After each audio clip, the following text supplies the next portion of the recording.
morning, everybody. Hello and welcome to the show. It's the DSP Morning Show for Wednesday, the 12th of August, 2026. As we head into the second half of my 6-day streaming week, good stuff going on today. We're going to talk all about updates because I want to get everyone caught up on the status of everything. Certain game playthroughs have kind of hit a milestone where we are going to make a decision about whether we continue or end. We got some good stuff going on with certain playthroughs. We got some new stuff coming up. We got a game that, sadly, I give up on. And we also got to do some updates regarding the card stuff, the TCG stuff, because also we're kind of hitting kind of a crossroads milestone here in regards to what we're unpacking. And so we want to talk about all of that today, okay? Good morning to everyone out there on this lovely Wednesday. Let's see who we got today. On the YouTube side, who do we got? We got Coffee Break, Game Dude, Microwave Madness, John Nepper, Spoderman, Carly Snail, Luop. Who else do we got? Dark Lady Goth, Princess Luna. This guy is a troll account. Let's get rid of this one. Here we go. Rewind That Live. Jelk. How y'all doing over there on that side? And Gareth, how you doing? What's up? How you doing? Okay, and here's another troll. These people already have their dumb troll accounts. Assassin Gamer, how are you? Alien Magi, how are you? Good morning. Garce, how are you? Good morning, good morning. And Vimtruk, I can't read that name. Starshine Radiance, what's up? Wimpy Sword, hello. On the kick side, who do we got? We've got DJ Trump, Maestro David, 220, Romulus, Anglo 14, The Fire Detractor, Lin.0. What on earth is that emote? The Collectibles Clappy. It's a crazy looking like cat clapping like crazy at like super fast motion. It's actually bugging my eyes out. Blood Rain, how are you? Philosopher, what's up? Jabroni, Omega Trees. Everyone over there, how y'all doing? How you doing? How you doing? Good morning, good morning. So, we have a lot to talk about. It's a lot of housekeeping stuff today. But I do want to get everyone caught up because a lot has happened already in the first 3 days of this week. Notably, certain playthroughs like Dark Souls 2 and Pokemon Brilliant Diamond have reached a point where we really have to make an important and tough decision about whether to continue them or not. We did make a decision about Marvel Tokon yesterday. It wasn't a good one, but what can you do? We'll talk a little bit about that. We got Gears tomorrow. I'm excited for that. Gears of War coming into the mix. If I like it, we're going to play a little more on Sunday. And we have a card discussion to have today because we've actually had some good success this week with pack openings, and we got to talk about what's next. And I have an idea or two about what's next, but also I have a different kind of idea for the premium packs that I want to run by you. I think you guys will like it, but I just want to confirm before I make the investment, okay? All right, so good stuff and good morning, everyone. Shout out to, let's see, we have some early support. We do. We have Microwaves Madness, who became a member this morning. Thank you to Microwaves Madness for the membership. Let's get that on the leaderboard. I appreciate that very much. And that is our first $3 of support for today. It looks like a couple of tips came in. So someone tipped $1.50, and they were wondering about how I work my pop-ups. They were saying, basically, what's the threshold to get a pop-up message for a tip? Because as you guys know, if you've contributed either on Kick or YouTube, there's thresholds at which you get a pop-up message on screen. The way it works is for Super Chats, it has to be at least 99 cents, right? Is it 99 cents? I think it's 99 cents. No, wait. Actually, that's a good question. Is it not? Yeah, it's anything under... That's right. It's 99 cents or up to get an animation. That's correct. And they're all tiered. Like, there's ones between, like, $2 up to, like, $5. There's a $4.20 special animation, a $6.66 special animation. Then there's, like, $5, $10, $20, $30, $50, $100, etc. Those are all different animations for Super Chats, okay? Memberships, as you guys have seen, they just pop up automatically, and that's both for a resub or a gifted sub or a first-time sub. They just pop up nicely. On the Kick side, for a first-time sub, there's an animation. For a sub renewal, there's an animation. Then for gifted subs, it's randomized. There's a whole bunch of different animations for gifted subs, and those are randomized. And then for kicks, those tie in with actual kick itself. So those are tiered at, I believe, 100, 500, 1,000, 2,000, etc. For tips, tips are all at my discretion. And what I mean by that is tips are completely controlled by me. They're not automated. And you might say, well, why is that? Well, I'll be honest and transparent with you. Years ago, about 5-6 years ago, I'm trying to remember exactly when it was. It was the same time when basically I left Twitch. That was what, 2021. So it was about a little over 5 years ago. My detractors launched a cancel DSP campaign. This is true. I've already seen the posts about it, the stupid Discord chats. So my detractors got together and decided that they wanted to try to get me to deplatformed everywhere. Okay? So they put together a highlight reel of my worst moments ever. Jokes that I had made 15 years prior that didn't even apply to the modern DSP. Things that weren't ever said on Twitch or YouTube. Things that are like ancient, right? They also attempted to take things that were completely out of context. Okay? So it sounds like I'm saying something far worse than what I was actually saying. They made a montage of this content, and then they spam messaged places such as Twitch TV's partner program, saying, how could you platform this guy? Look at the things he said and done over the years. Now, some places didn't give two shits. Like, YouTube's like, what the hell is this nonsense? Don't bother us with this shit. You're stupid.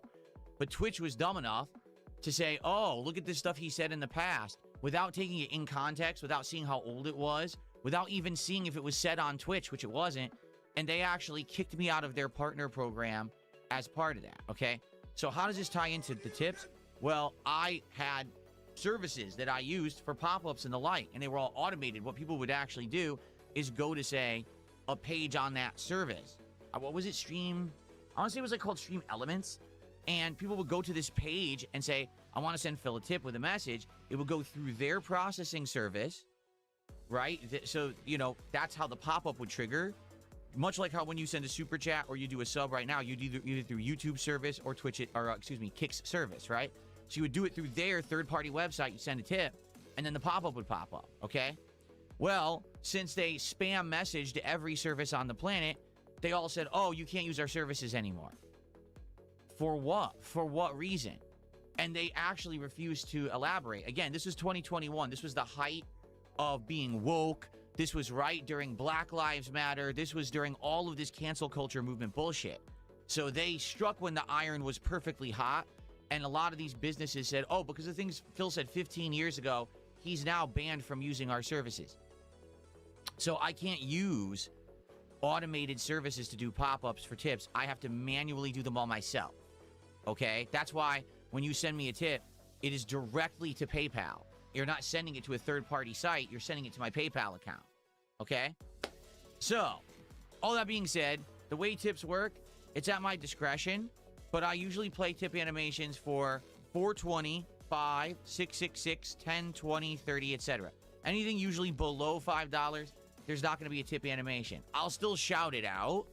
Now, there's exceptions. Sometimes people would send me a contribution and say, hey, I don't want a shout out, or hey, you know, I want to stay anonymous. I don't want to get doxxed or whatever. And that's fine. Just say that in your tip message when you send me the tip. I'll be able to acknowledge that and then skip it. Because a lot of people, it's funny. Some people will send me a giant paragraph and at the end of the tip say, oh, yeah, don't read that on stream. And I'm like, you put it at the end.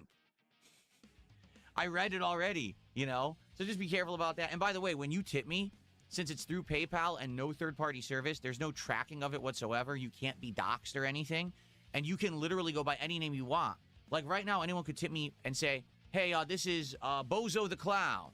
And I would not know if it's really a Bozo the Clown or not. I just go by what you told me to call you, what you said your name was. Okay? So there you go. Okay.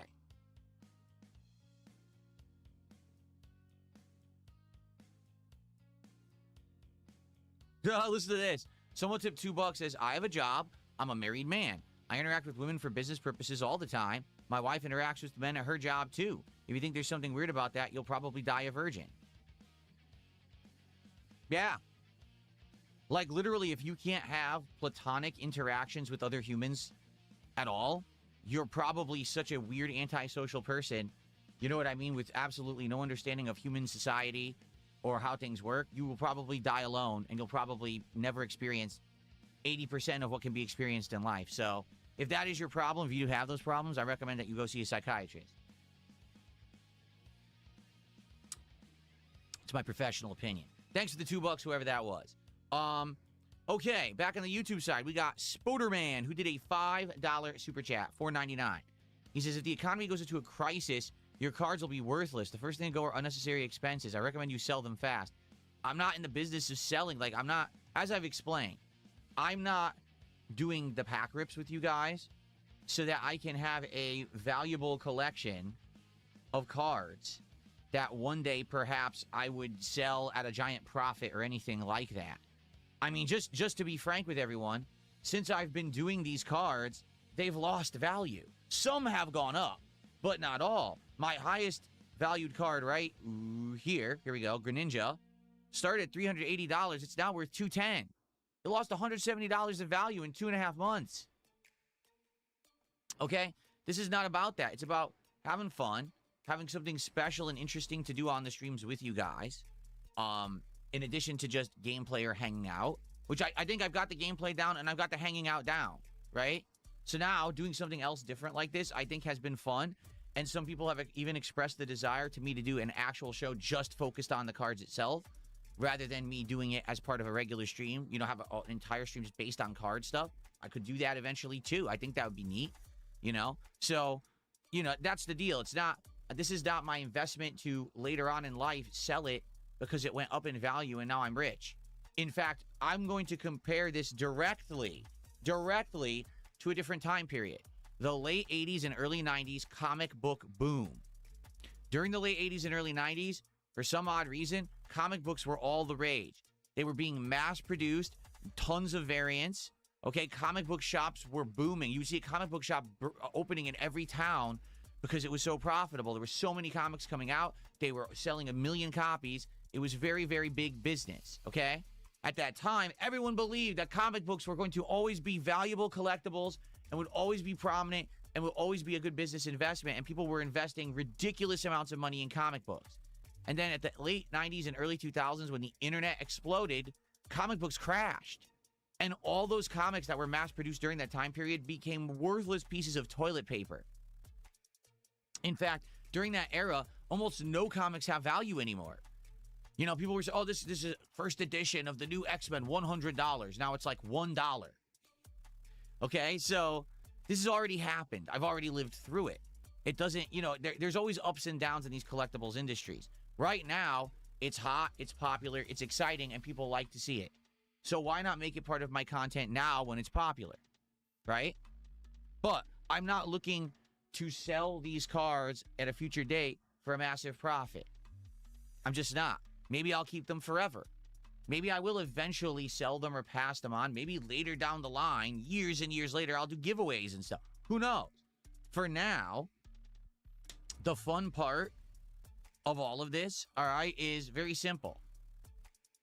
Doing it with you, interacting, and the heightened excitement of not only seeing new cards and new sets and seeing how they look and trying to understand the types of cards and the rarities and all of that, right? But also, oh my God, we got a hit. Look how cool this card looks. What's the value? It's exciting. There's an excitement to that, right? There is. So I hope you understand where I'm coming from here. This is not DSP's, investment. This is DSP's another piece of content to do on the stream for entertainment value with the viewers. And for the record, it's worked. I mean, to case in point, last night's Pokemon stream, because we're going to talk about this on the morning show. We're playing Pokemon Brilliant Diamond. We're at the very end of the stream. Okay? I'm about to sign off, and we've only raised $60 on the stream, so basically it's been a dead Pokemon stream. And then all of a sudden, as I'm literally turning the stream off, someone tips $50 for cards. Then I get another $30 tip, another $30 tip, another $50 tip. What the hell? That's all for cards. Like, literally, it said in the tips, this is to open packs. It's not, oh, I like Pokemon. It's, I want to see you open packs. So, it's working. For the content, people like it. They want to see it. They want to contribute for it. So, I'm going to give you what you want. In fact, like I said, that's going to be part of the discussion on today's morning show. We're trying to figure out what's next for cards because I have some ideas based on the discussions we've already had. And I want to be sure that I'm doing stuff that you guys want. Okay?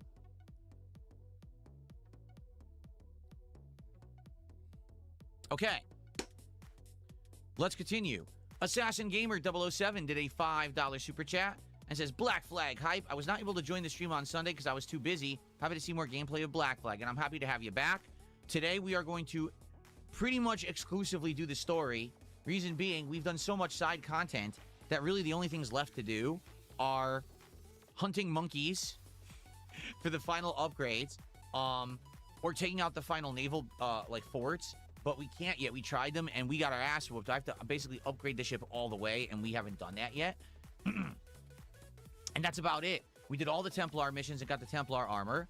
We did all of the officer crew missions that are available to us at this point. We've done everything. So we're just going to do exclusively story today and try to push forward with the story. To be honest, the Black Flag streams have not done well recently. Last few streams, basically, people, I think, have kind of gotten tired of the game. Maybe because we've been playing it for a month. Maybe because it's a 13-year-old game. Maybe because Ubisoft ran Assassin's Creed into the ground and kind of ruined the franchise so people don't really like it anymore. It could be any of those reasons. And they'd all be valid, in my opinion. So that's why I want to focus on the story and try to get through and finish the story so that we can, move on with other games within a few streams here. Okay? So there you go. Okay. So let's get started talking about our topics here, because we have quite a few topics to tackle this morning. First, we'll start with games. Then we'll move on to the TCG stuff. And then we'll probably do Q&A to end the show. Okay. So, in regards to games, here's where we're at, okay? First of all, we have two games that are in incredibly similar position, okay? Dark Souls 2, Scholar of the First Sin Path Tracing Run on PC. First time I've ever played this game on PC. And Pokemon Brilliant Diamond on Switch 2. Both of these games are literally in the end game, meaning one more stream of both games, we can beat the games. In Dark Souls 2, all we have left to do is the Dark Lurker dungeons, Dark Lurker boss fight, taking out Vendrick, now that I have all 4 of the old giant souls, and then the final boss area and final boss. So that's it. That's all we have left to do. Game's done. Definitely we could do that within one more stream. Okay? With Pokemon Brilliant Diamond, we actually took on and defeated the Elite Four last night. Problem is, I don't have any items left, so I only have 3 Pokemon for the final champion fight. I don't think I'm going to win. So I think what we're going to have to do, sadly, is cycle back and do it a second time. I'll have to buy an insane amount of revives this time, so that way when all my guys die, we'll be sure we're going to be able to revive them by the end.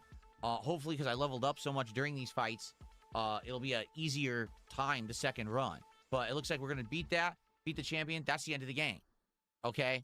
Now, here's the thing. With both of those playthroughs, there's exceptional amounts of extra content. In Dark Souls 2, there's 3 DLCs. They're all good. I remember them. One is based on, isn't it like fire? One is based on ice, like winter, and then one is like an underground dungeon with a big dragon at the end, if I remember correctly. Because I think I remember 3 distinct, and they were all very challenging, ball-busting levels of challenge, but they're actually very fun as well. Very good ones. In regards to, Pokemon Brilliant Diamond, apparently there is post-game content. There's legendaries to catch and, optional areas to go and more Pokemon to catch, okay? So, you might say, well, if these playthroughs have done well, why are you not just considering doing that content? It's still summertime, you're not in the midst of a ton of new releases yet. Why not just do it? Because the playthroughs fell off. All right, at one point when I was playing those games, we were getting big attendance and support every stream. Now, it's getting really tough to get support for these games.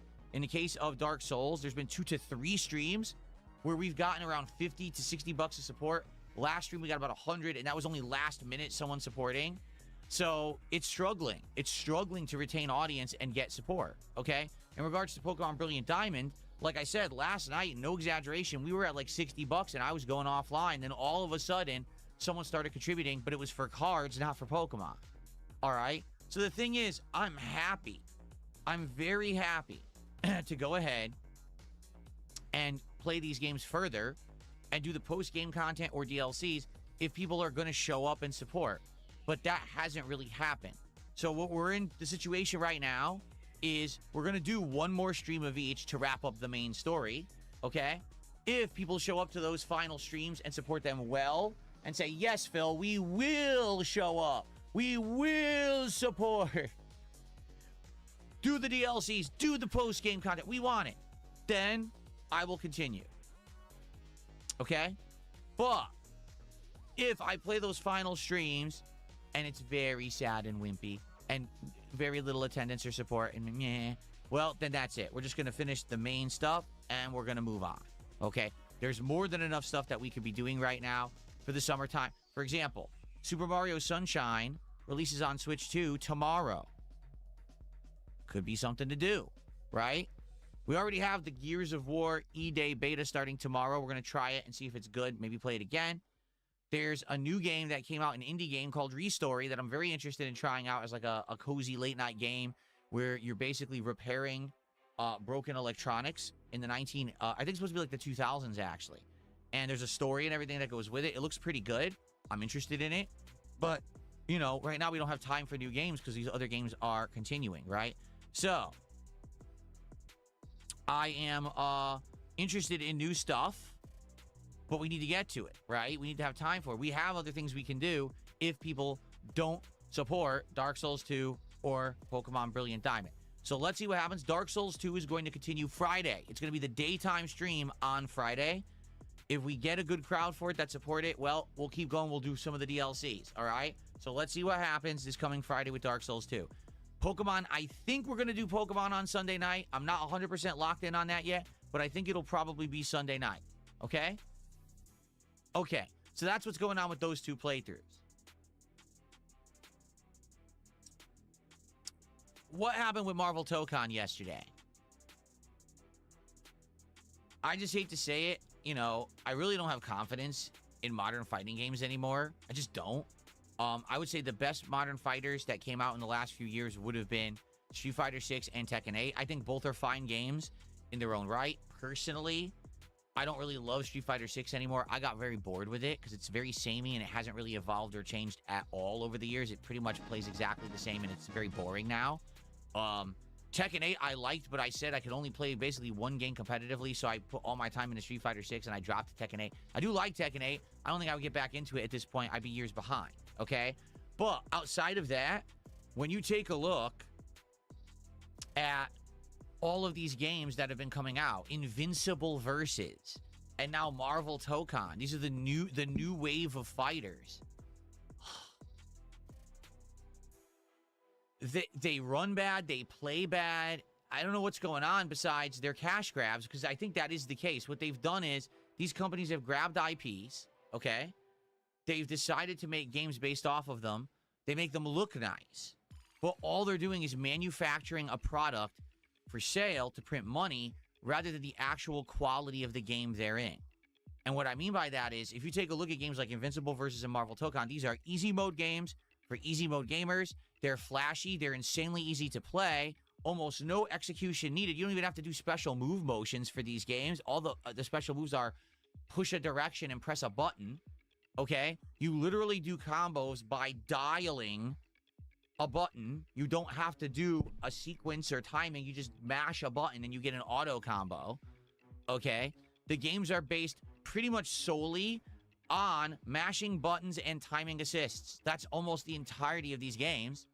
And in any of these games, if you get a single hit, it pretty much always guarantees losing half of your health bar or more with little to no execution. It's not like, oh, they could take half your health bar, but man, they got to be good players who have really great timing and execution and they practice. No, the games are piss easy to play, okay? So just game mechanics wise, these new fighters are dog shit, okay? This is coming from someone who has played fighting games his entire life, who grew up playing these games in arcades.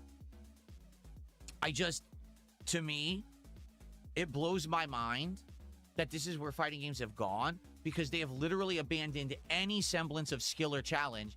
It's all about easy mode shit so that the commoners can play, and it waters the games down. Sorry, I know that might sound elitist. You might be like, oh, what are you trying to do? Are you trying to gatekeep fighting games? Well, yeah, because they're supposed to be competitively challenging games. That's the point. When you take that factor away, now the games all play exactly the same and they are fucking boring. And I think that's what's now happened with me is I am so turned off by these new modern fighters. I get no enjoyment out of playing them. I literally get a stomach ache when I go to play these games online and someone from mid-screen, not up close, mid-screen, someone pokes me with an attack, and now I lose 50% health because of it. I just don't want to play them anymore, okay? So, not only do the games play badly, but in the case of Marvel Tokon, this game is utter dog shit on PC. ArcSys has no idea how to develop games for PC. I'm going to repeat what I just said. ArcSys has no actual competency in developing games for PC. This game runs horribly on PC. It stutters, it freezes, it has memory issues. It actually auto-minimizes while you're playing and moves off of your screen. I've never seen another game do that before. It actually says, I'll just put this over here. No, I'm playing. Why did you do that? Yesterday, in the middle of me playing, it disabled my joystick. The joystick just stopped functioning during the gameplay. Huh? Have you ever seen a game do that? What is going on? You go online to find an opponent, and you wait, and you wait, and you wait, and you wait, and you wait. It's launch week. People are playing the game, stupid. Why can't I find anyone online? Because the game sucks. Then when the time you finally get a match, it lags to shit, 100 millisecond connection. Or if it's a good match, poke, oh, lose all your health bar. Huh? I got hit once, so how did I lose? Because that's the game. The game's dog shit anyway. Oh. Okay. So basically, it's this simple. All right? Not only is the gameplay elements bad, I don't like the gameplay elements of this game, the game also runs like ass. So even if I wanted to attempt to learn how to play the game, it would be like nails on a chalkboard. It would be so cringe. It would be so annoying because the game runs like shit. Keep in mind, I've played Street Fighter 6, I've played Tekken 8, I've played many other fighters on my PC. It's not my PC.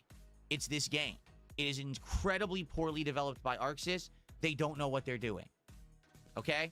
So, as I stated the other day, I'm not one of these glazing, ball-sucking FGC shills.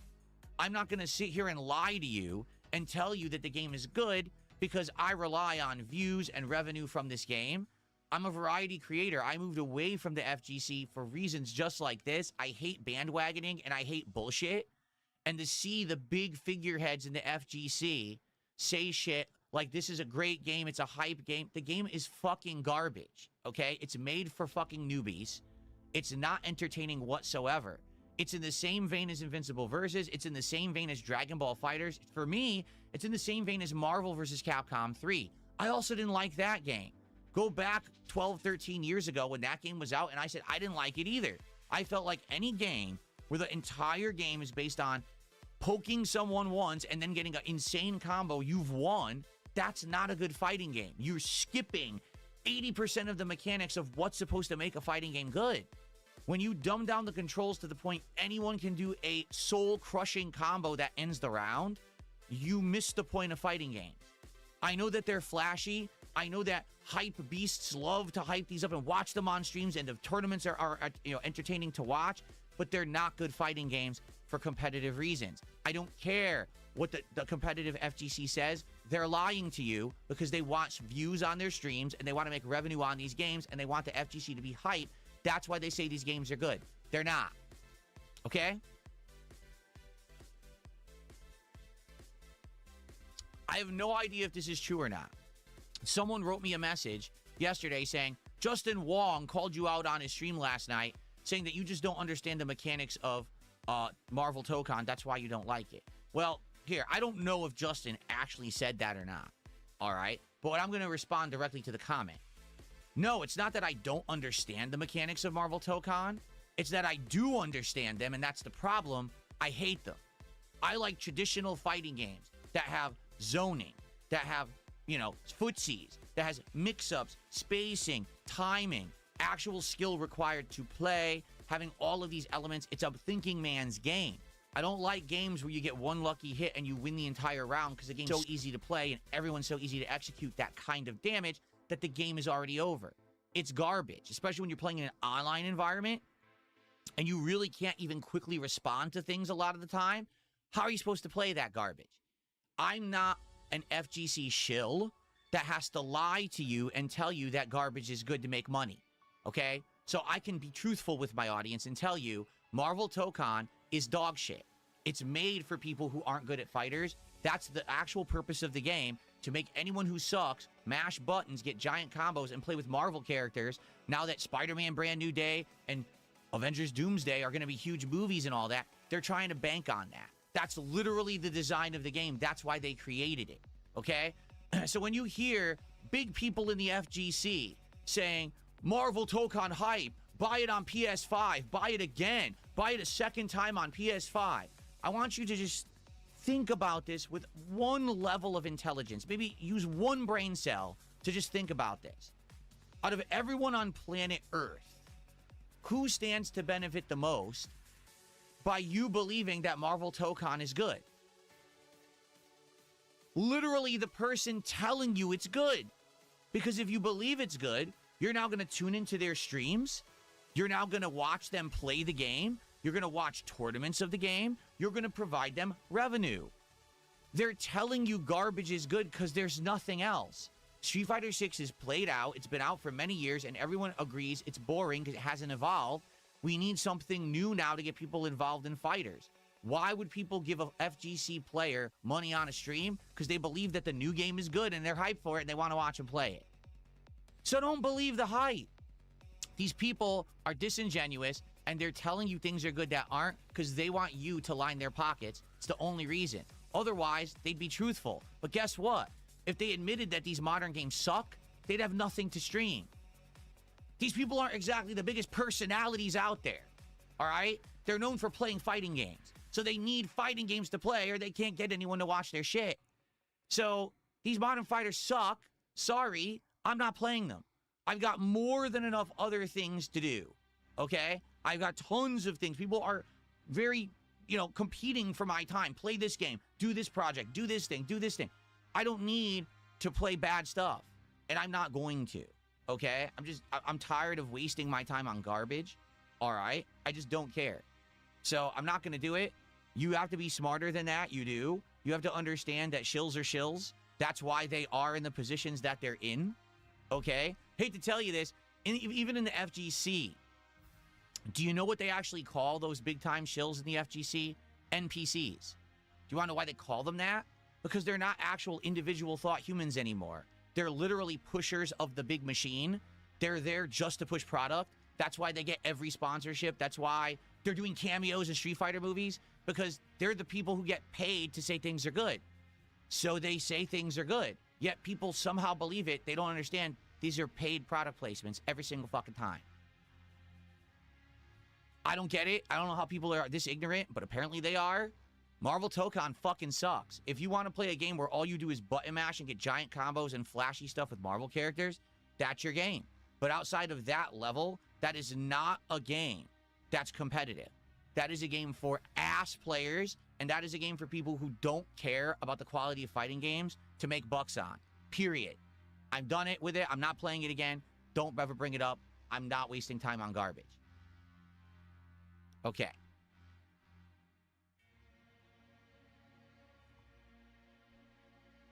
Okay.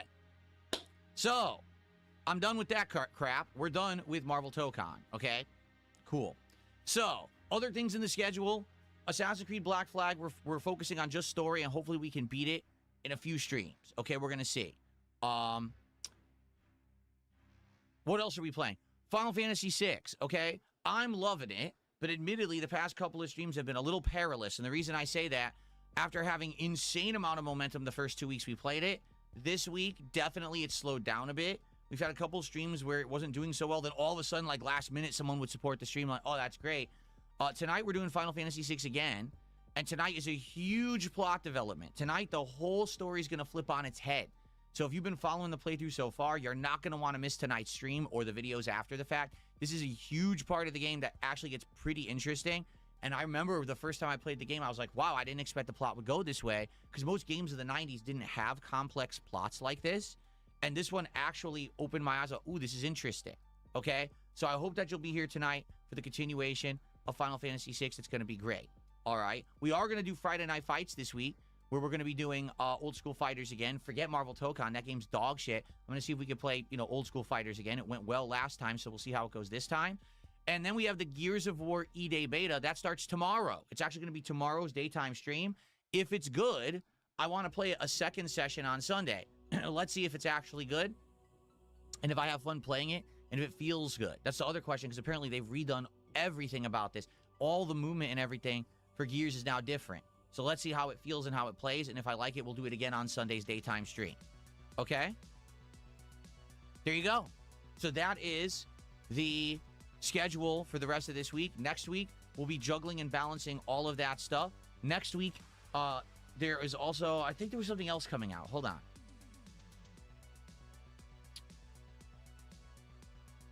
Oh, yeah. So next week, this is an update. I got into the Dusk Bloods network test. It starts on the 21st and ends on the 24th. But there's a problem. You are barred from capturing and streaming it.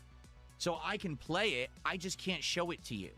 But what I'm planning on doing, perhaps, is trying to play an hour or two offline just to see what it is, and then talk about it on stream. I could talk about it, I just can't show it to you. Okay? So I think that's what I might actually do, is try to play an hour or two off stream to give you my opinion on what it is, when I get back on a podcast. Okay? Cool. All right. And at the end of the month, we've got some new games as well, but we'll talk about that when we get closer to the end of the month. All right. So that is the gaming stuff. All right. Now, by the way, a ton of people were tagging me. Hold on. We have Spoderman did a $2 super chat. You have any knowledge on Dicker's Dropbox situation? No, I don't. I don't care about Dickers. No one should care about Dickers. That's the biggest waste of human thought and time ever. You don't waste your thought process on Dickers, okay? A bunch of people have been asking me questions, but I didn't answer because I was talking and ranting. Let's see.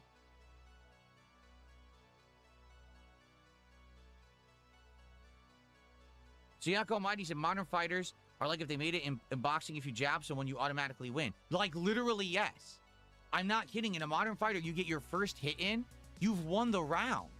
Because they made it so easy to execute a combo that does half your life bar, you actually win. It's ludicrous. I actually saw on X a post, someone got one counter hit with Spider-Man. They did 87% damage. 87% damage off of someone's health bar in one combo. Fuck Marvel Tokon. Okay. Correct Game Duty says they're making fighters all for casual these days, not competitives. You're right. 100% that's correct. Okay.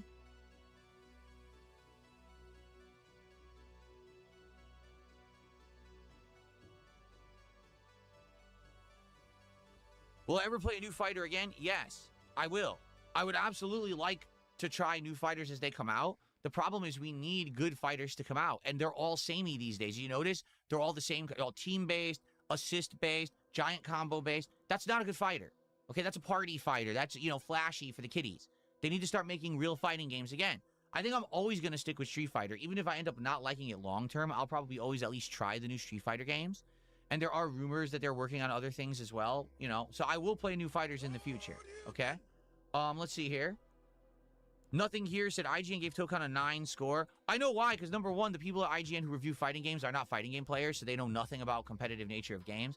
But take a look at the actual production values of Marvel Tokon. The graphics are great, right?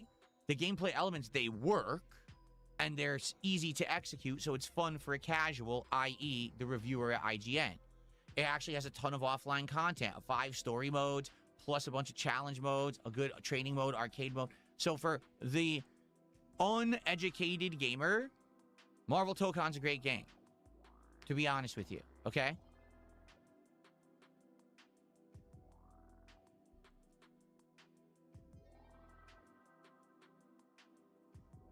Let's see here. Raphael just did a super chat because he had asked, "What can I accept Brazilian money?" And the answer is, I think so, right? It works because these are reals, I believe. Let me see.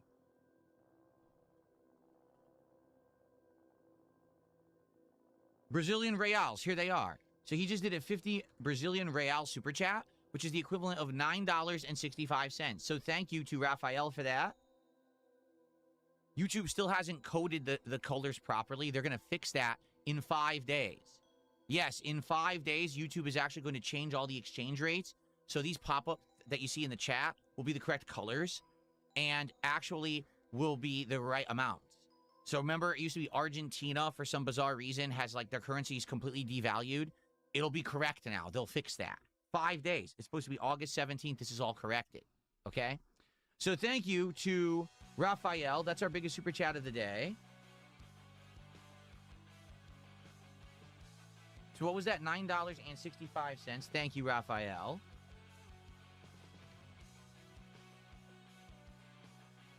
And he says, he's here. Take almost $10 of my money. Can you play the new Fatal Fury? Thank you from Raphael. So the new Fatal Fury, here's the thing.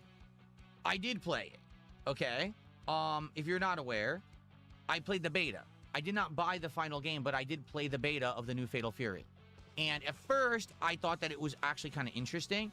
And then someone actually explained, so are you aware you can cancel anything into anything in this game?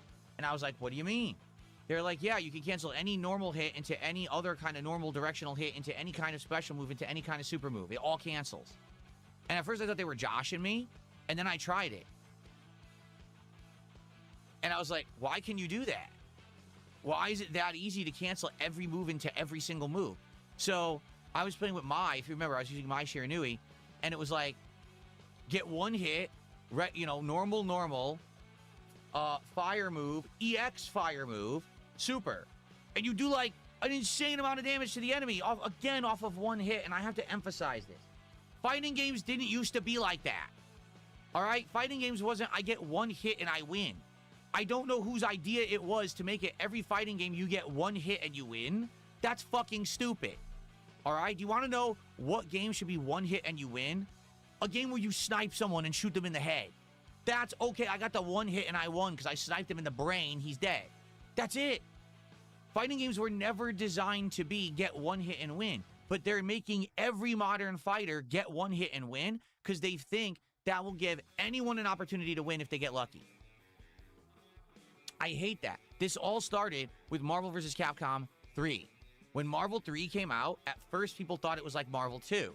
But after about 6 months, they kind of realized, oh wait, the entire game is pick only these certain characters, get one hit, insanely huge combo, win the game. Or, I'm about to lose, activate X Factor, get one hit in, win the game. And it all began there. And then what happened was all these game developers saw that Marvel 3 got all this hype on streams, and it had big attendance numbers, and it made big money for companies and streamers and everyone. And they said, we have to copy that. And since Marvel 3, so many companies have just copied the premise, it's pathetic. They can't do anything original for themselves. They just have to bite off of what someone else did. But sadly, I hate to say it, I do think that Marvel 3 hurt the fighting game industry overall, because people now want to play and buy and watch games based off of hype rather than based off of quality. That's not good. You want a game to have longevity and competitive variety, and you want it to have a fun factor based on skill level, not off of hype level. Otherwise, you're going to have every game play like watered-down Call of Duty, because take a look at what's happened with Call of Duty. Call of Duty now is very easy to jump into and play.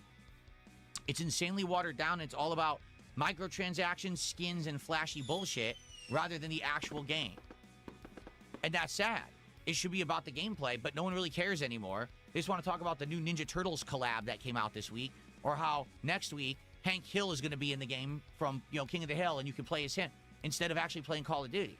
That's pathetic. And that's what all these games will be, just watered down garbage, unless people actually say, no, we want good gameplay again. Thank you to SMG, who just did 200 kicks, 100 and then another 100. Thank you, SMG. Those are our first kicks of the stream.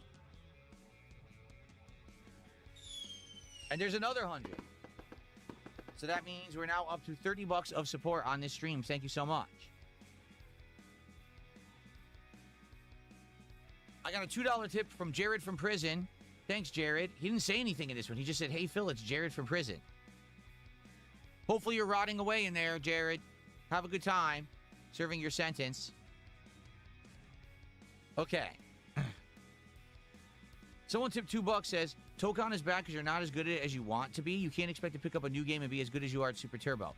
No, it's a bad game because the game sucks. Because the gameplay elements are horrendous, and I've already expressed my reasoning why. You can disagree if you like flashy games that are easy mode to play and you like mouth drooling and you have Velcro on your shoes and your mom wipes your butt for you. I like games that are challenging.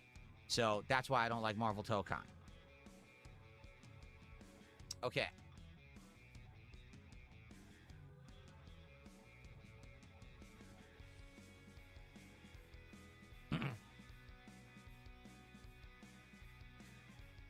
Did they? Big Mac says, did you see YouTube has DMs now? I heard that they were going to bring them back, but I have not yet seen it. So I don't even know where it would be. But they used to have DMs back in the day, and all creators use them. For the record, creators particularly like to DM each other talking about stuff with YouTube, talking about games, talking about shit. And then one day they just said, we're getting rid of DMs, and they just removed them entirely, completely erasing. You couldn't even back your DMs up. One day they just said, oh, we took them away. So you lost your entire history of DMs that you ever had on YouTube, just erased. And then I heard that they were actually going to bring them back, but I don't know where they are or how they work or anything like that.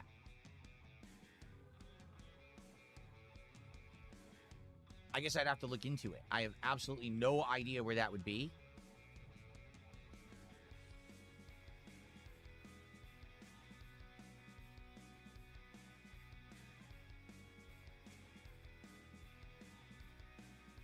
No clue. Literally no idea. I don't see anywhere. I don't see it anywhere here on my dashboard. So I'm sure it's there and it's probably in some weird new menu that no one knows where it is. And then all of a sudden people will discover it, you know, out of nowhere. Spoderman, thanks for $2. Is it funny that RTU acts morally superior to EDP? Yes. So moving on. Now that we've talked about games, I want to talk about TCG stuff. If you're not interested in TCG stuff, you could stick around, but just stick your fingers in your ears like this. You know? What do they call it? Earmuffs? You can do earmuffs. Or you can just come back after the segment, because we're going to do a little bit of Q&A as well. All right? But let's talk about TCG stuff right now. Okay? First off, how are we doing?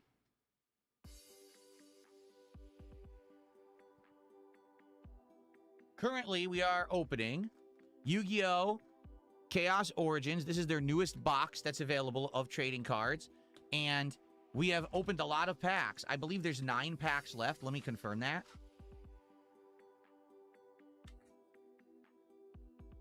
10. 1, 2, 3, 4, 5. 6. There's 10 packs left. Okay? I thought there was 9. There's 10 packs left in the Yu-Gi-Oh! Box. So far, we got what would be considered 3 hits. All right? 3 hits in the box. 2 of the hits were $7 and $8 and really nice looking cards. And then yesterday, we got our first hit that actually made the wall. This is an 1150 card, and yes, it's very cutesy looking. It looks like a little anime character or whatever with a monster on its head. Okay? This is 1150. So that one actually made the wall. So you might say, well, in general, is that actually the value of Yu-Gi-Oh cards? In general, yes. In general, that's the hits. They're all around like maybe $7 to $10. However, there's full art cards, and then there's the Starlight version of full art cards. Full art cards are worth more. In general, from what I've seen, they could be anywhere from like $20 to $50. I've seen some like $80 full art cards. If you get the Starlight hits, those are worth hundreds of dollars. For example, one of the regular hits I got was worth $7 and change. If I got in the Starlight version, it was $400 something. Okay? But the problem is the Starlight versions are insane-o rare. One person actually said, yeah, only 30 of a particular card, Starlight Edition, have even been found as of now. Keep in mind, this set is brand new. But yeah, apparently only 30 even exist. All right, so damn, that's rare. That's why it's worth $400. Okay? So, do I like the cards? Yes. I enjoy them. I don't know anything about them. I'm trying to figure out what they are, but I am enjoying how the art is and, you know, the different rarities and classes and things like that. I think that the hits look nice. Okay? I'd like to get a full art, and people are saying there is still a chance in the remaining 10 packs I could get a full art card. In fact, because I didn't get a full art yet, that's a good sign. Maybe the full art would be in the final 10 packs. But you're not guaranteed. I already got 3 hits. I may not have any more hits, or I may just have 1 more hit, and it's just another standard hit. So it would be nice to get a full art card in here, but there's no guarantee I'm going to. Okay? All right. So that we have 10 packs left of Yu-Gi-Oh! Chaos Origins. Okay?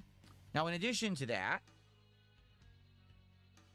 we're opening Pokemon Surging Sparks again. This is a box that we opened way back. It was either late May or early June. I think it was my 2nd or 3rd box of Pokemon that I opened. And I love this set because it's a lowland versions of the Pokemon, and the art is very nice. Okay, the hits are very colorful in this set. We have opened... Let's see here. Okay. We have opened 12 packs so far. And in the 12 packs, we have gotten 1 hit. It's a Kecleon, illustration rare. It's worth about $9, and we already pulled it. I didn't realize this, but I think we had already pulled it back when we were already opening Surging Sparks. I could be wrong, but I think we already had that Kecleon. Okay, maybe I'm incorrect and I'm misremembering, but I'm pretty sure we already had it because I thought it looked familiar. I was looking it up and I was like, yeah, I think that's in my other hits. I didn't look it up to confirm yet to see if I had it, but I'm pretty sure we got that maybe in my first box, okay? Anyway, so it was a nice card, but it's not super duper, valuable or anything like that. We still have 24 more packs to go, and the good news is, because there's only 1 hit, there's at least 3 more hits in this box. The least I've ever gotten out of an English Pokemon box is 4 hits. So you probably got 3 more hits in here, and that Kecleon is not considered a high-class hit. There should still be a pretty darn good hit in here, and it could be the $300 Pikachu, or it could be a very low end. You don't know. But I'm excited to do more. I love this set, okay? So, we are almost done with Yu-Gi-Oh! And we still have a ways to go in Pokemon. Depending on how the week goes, this could be enough for the entirety of the week, the next 3 days, or we could run out in a day if we get a ton of support. You've seen how it goes. We've opened entire boxes in 1 day, right? So what I want to talk about is what comes next, because we've had some ideas.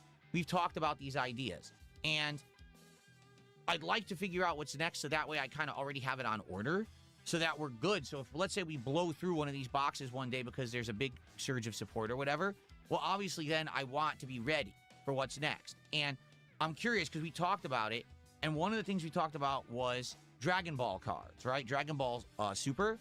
And I actually looked it up, and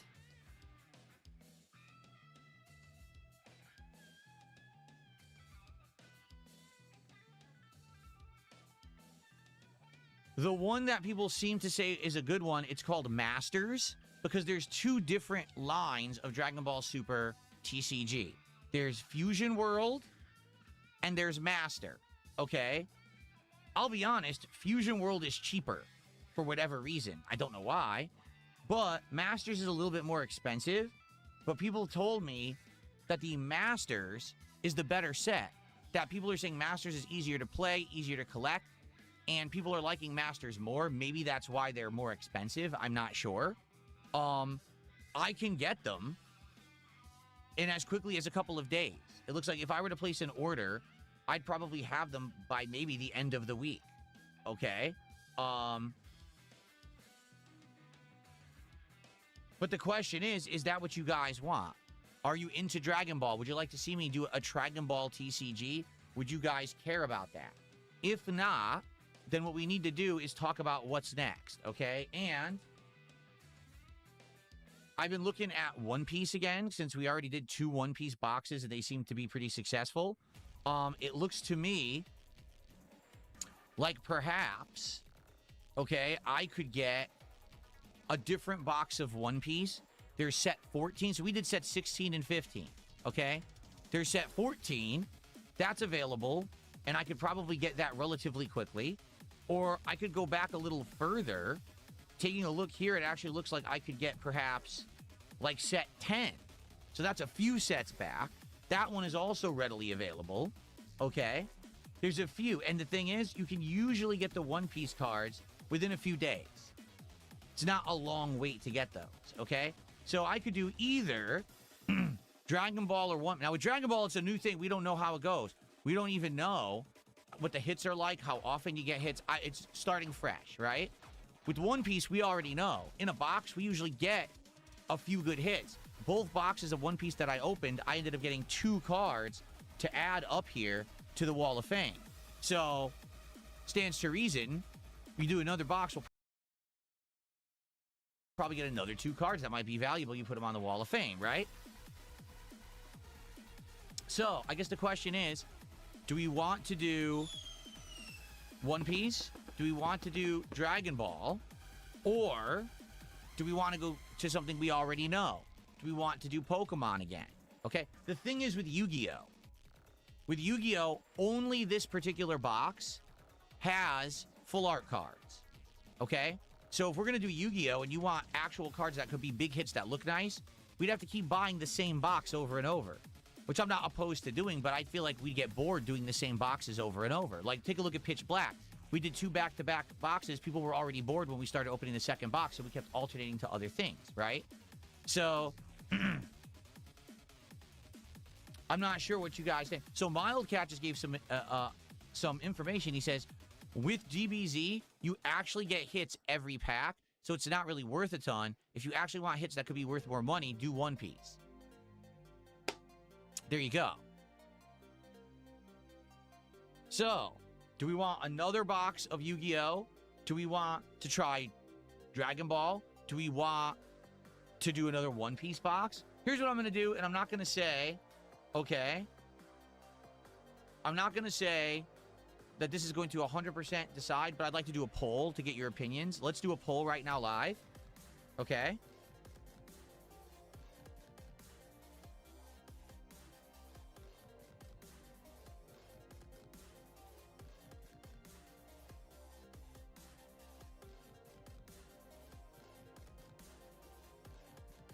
Let's do a poll and get your opinions.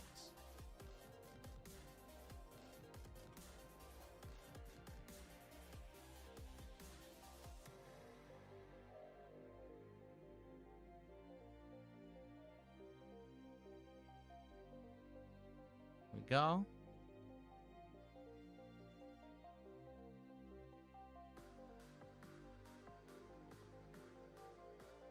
Okay, here's your poll. Please vote. Let's see what you guys think.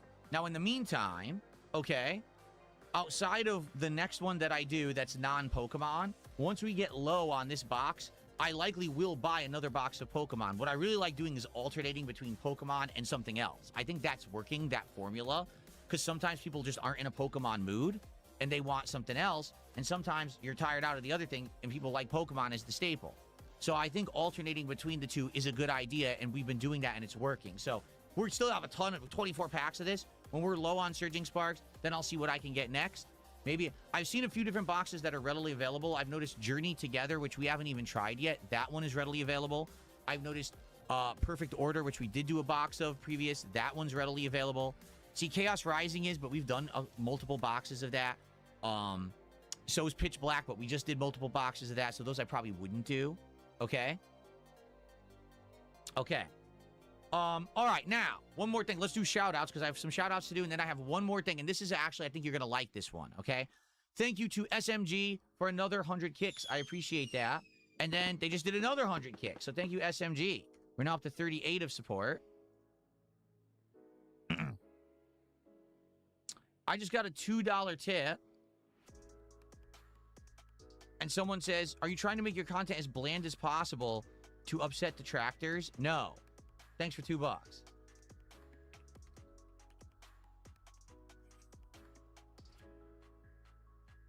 And someone just tipped $2, says, if Tokon is super easy, why aren't you winning super easy? I am. I was basically spanking everyone until the tryhards came out and were doing one hit into 50% damage, which I would actually have to study to figure out how to stop that. So I am. Thanks for $2. Okay.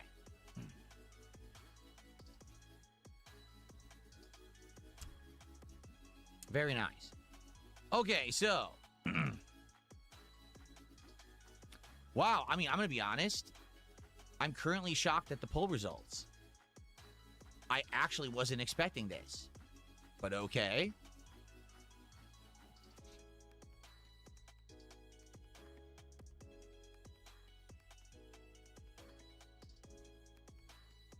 Look at this. Are you kidding me? We already have a fake Spoderman? For real, we already have a fake Spoderman. Someone impersonating Spoderman. Yeah, we do. That took like 1 day. Spoderman has only been around supporting the channel for about 2 days. We already have an imposter asshole. These people spare no time, man. Unreal. Well, power just fluctuated. That's not good. Power is out. So, guys, the power just went out of nowhere in the middle of the day for no reason. It's coming back on right now. So let's hope that it stays on. Okay.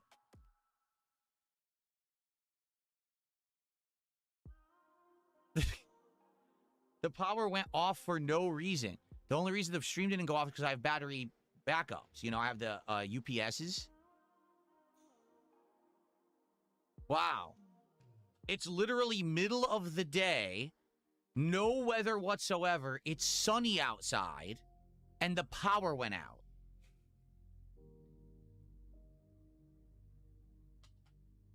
This power grid out here, I swear you could sneeze at a power line and the power goes out. It's tremendous. Look, so now this is disconnected. This now has to, all the wireless in the house just went out. So now this is going to have to reconnect.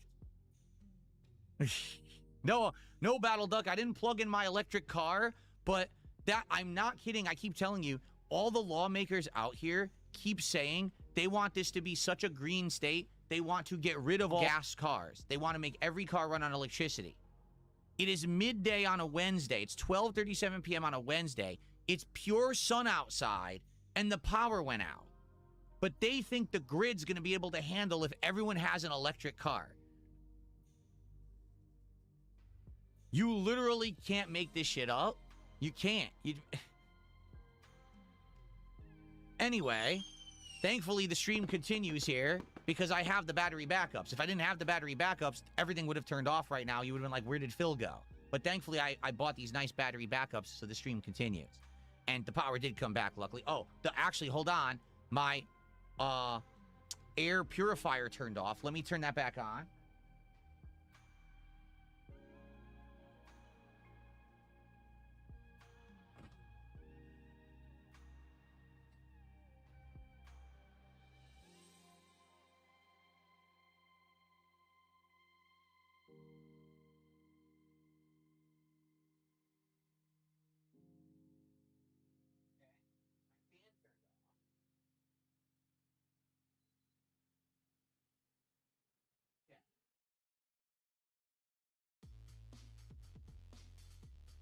It turned off again. You got to be kidding. This is insane. I've had enough.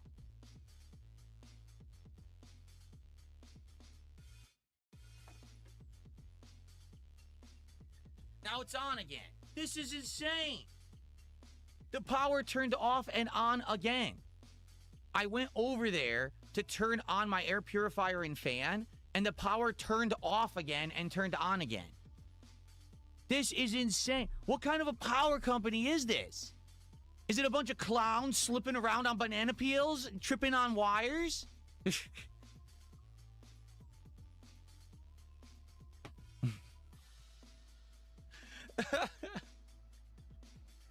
Anyway, the power's back. Now I gotta get up and turn on my stuff again. I'll be right back. Hold on.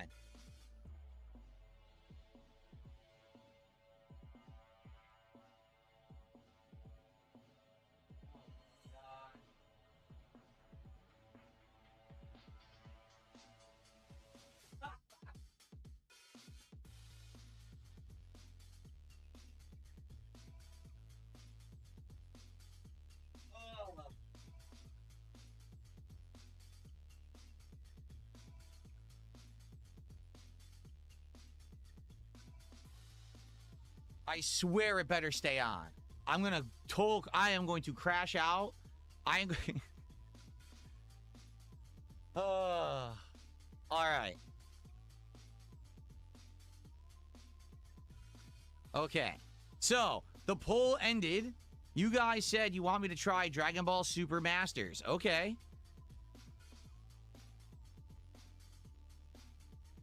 I'm totally okay with that. If that is the case, let me look again.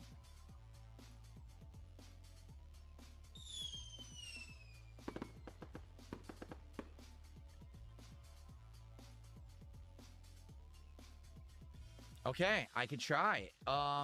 So with the Masters, it says the best one available right now. It's called, just listen to this, Ultra Bout Set 4 Impact Beyond Dimensions. Oh my god. That's a crazy name, okay? So likely, that's the one I will get. I'm looking for other Masters.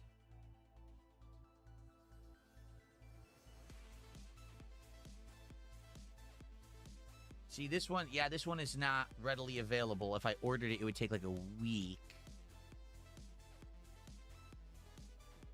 Okay. All right. That's probably, because the thing is,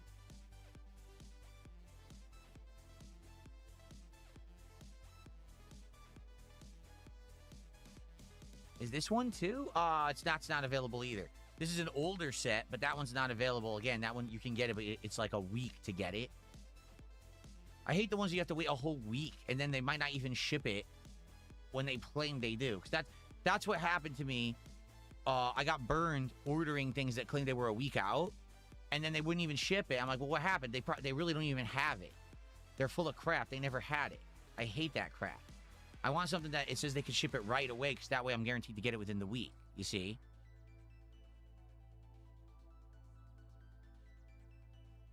Okay, yeah, I'm going to try this one then.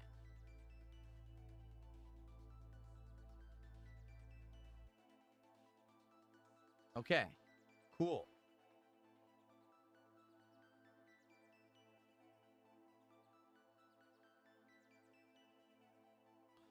All right.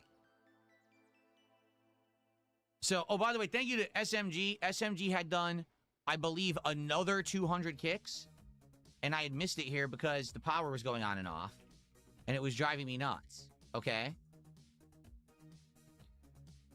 So.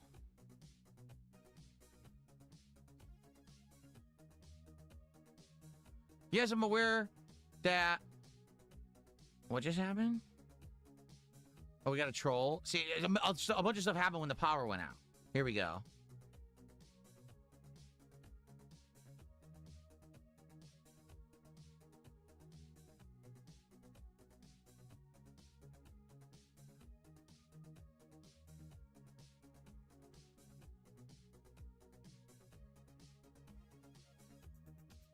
Oh, now my stupid security system is going to be blipping and beeping downstairs because the power went out. I hate that because then I have to reprogram it. What a pain in my ass.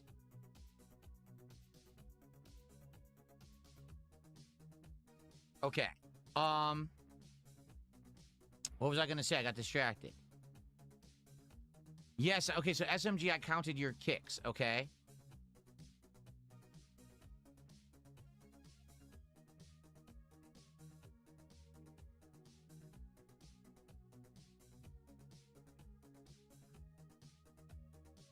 Sorry, I'm so distracted on the show, guys, so I'm trying to get caught up. I missed so much. Okay. All right, so, I think I will order the Dragon Ball set. Like you guys have said, I think I'm going to order it. And that will likely be our next set then. So we will wrap up with Yu-Gi-Oh!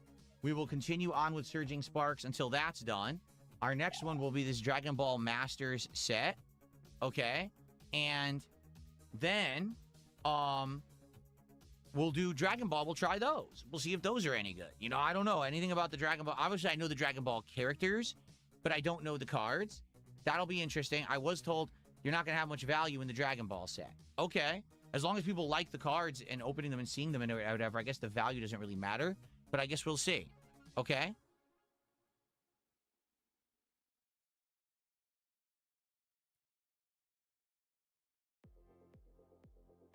Okay. Spoderman, thanks for $2. He says, protect me from doxing. Oh, I don't know how I could possibly protect you from doxing. How could I do that?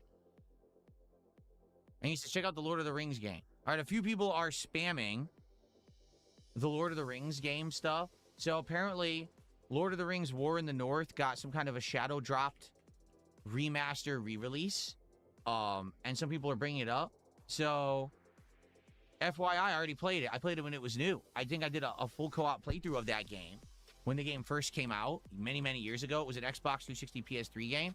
You can see that full playthrough on my channel right now, but I don't really see a reason to replay it. I've already played it once, saw the whole game from start to finish ages ago when it was new. I don't think that doing it again today would have much value.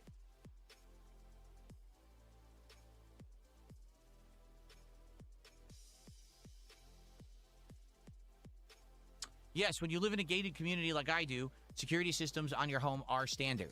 They come pre-installed, and everyone has it in the neighborhood. It's part of the perks of living in this community, is that everyone has a nice security system.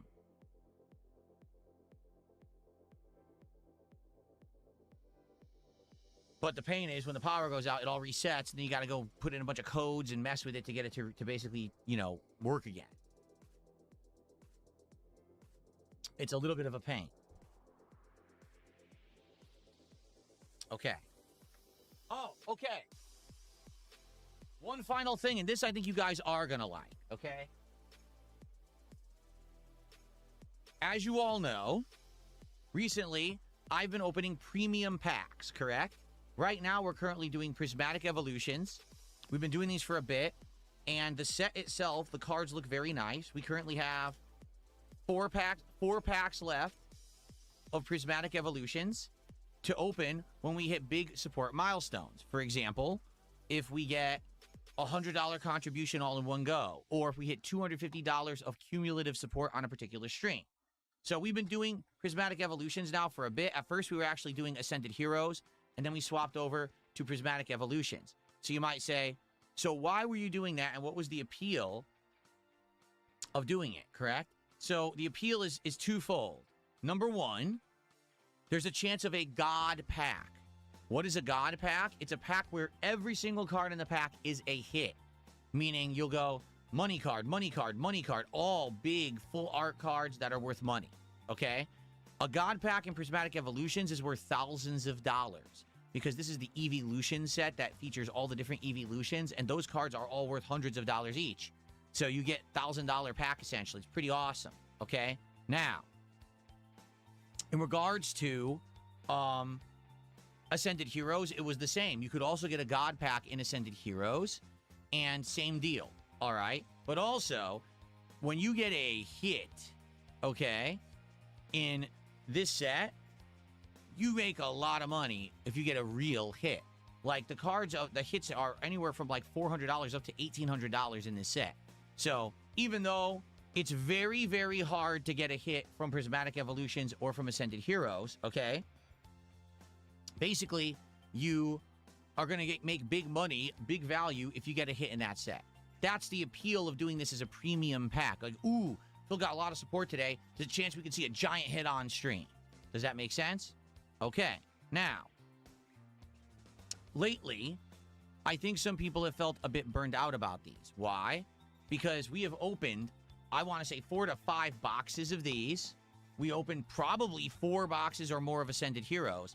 And out of all of that we have opened, so far we only got 2 actual good hits. We got this Meryl from Ascended Heroes that's worth around like 16 bucks.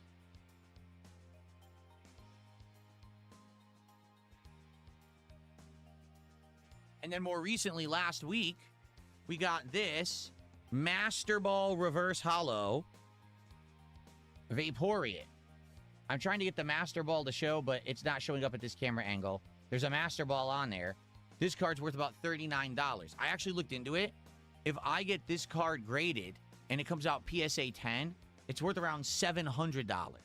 Okay? But that's only if you get it graded. So it's actually a very rare card. Okay? Cool. So here's the thing. We've been opening and opening and opening these and getting pretty much nearly nothing. We've had 2 hits in months, right? So I did some research, okay? And I found out something, okay? There are Japanese counterparts to these sets, okay? But in Japan, they do it completely differently. What do I mean by that? Okay? So in Japan, they have the equivalent of prismatic evolutions. They call it something different. They also have their equivalent of ascended heroes, and they call that something completely different, okay? However, it's essentially the same card sets. So basically, let's say, for example, in this set, it's all the evolutions, right? If you were to buy the Japanese version of this, the hits are also evolutions. It's the same cards, just in Japanese, all right? So why am I telling you about this? Because listen to this. If you get the Japanese counterparts of those boxes, you are guaranteed hits. In these boxes, you're not guaranteed anything. But if you buy the Japanese one, you're guaranteed actual rare cards. No matter what, you're going to get them. Okay? So, for example, Ascended Heroes in English is called Mega Dream EX in Japan. The box looks the same almost. It's very similar. Okay? However, it's 10 packs instead of 6. Each pack has 10 cards in it. So that's different for Japan, because usually in Japan it's 5 cards a pack. It's 10 cards. But get this, you are guaranteed anywhere from 4 to like 8 hits. So if I buy that box and we use those as our premium packs, we're going to actually get hits. Okay? Now the catch is the hits are worth less. So for example, if I were to pull an Evolution special illustration rare card out of this box, it might be worth $500 to $1,800. If I were to pull the same exact Evolution card out of the Japanese version, it'd probably be worth about $100 up to maybe $600. Do you see how it's a big decline in value? But they're the same cards. They look the same. They're awesome cards. And there's a strongly increased chance of getting them if you get the Japanese sets. Okay? The catch is, you'd have to be okay with Japanese cards. But when I'm doing a premium pack opening, wouldn't you rather have a strong chance we're getting a hit? Because you get it a lot. From what I'm to understand, you get hits all the time in those boxes. For the record, they cost more. So for example, this Prismatic Evolutions costs around $100. Sometimes it's a little more. The box of Japanese ones of this cost anywhere between $130 to $200 for 10 packs. But the packs are premium packs where you're going to get hits. Okay? So, that's the thing. Would you like to actually see me get real hits? Because that's the problem. We're going so endlessly with Ascended Heroes and Prismatic Evolutions, but we're getting so little hits out of it that I think people just don't really care that much about the premium packs. Because, oh, by the way, there's also God packs in the Japanese. I forgot to mention that. It's just like these. Any of those packs can be a God pack. And then you get all hits. Every single card is a hit. Okay? So I guess the question is, do you want to see a higher chance of hits and actually see me get hits, but the hits are less value? Or do you want to see me continuously keep doing these as premium packs, but we almost never get anything? Right? I don't know. What do you guys think?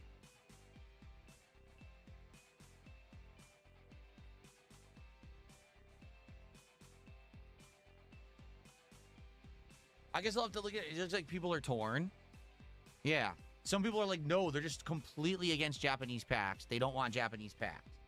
Other people are like, yeah, you know, if you're going to have more hits, right?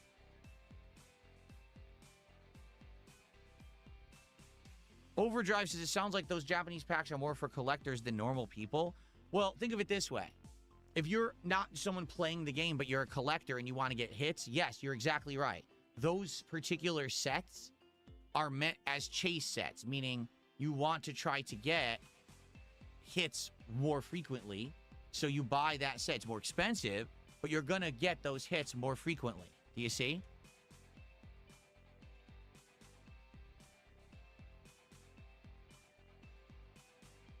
Luxification says, don't know if you care about Pitch Black, but Target now has lots of booster bundles. Number one, I doubt it. It's probably your mileage may vary. Out here, literally all my Pokemon vending machines and everything are all sold out constantly. Like, I check, they're always empty. So I guarantee you that means that our Target also probably doesn't have anything.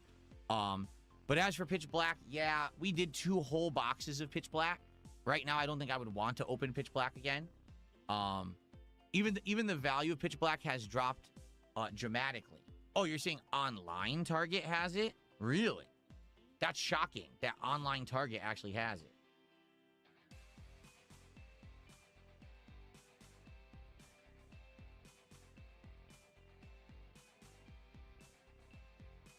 He's right. They have booster bundles. They have single packs. What? What? That doesn't even make sense. They're selling single packs for $18 at Target. That's ridiculous. Why would you spend $18 on a single pack of the new set?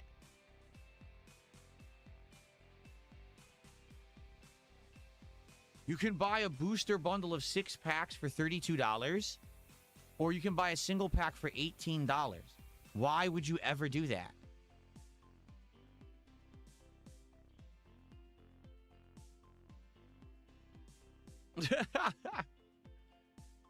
Anyway, yeah.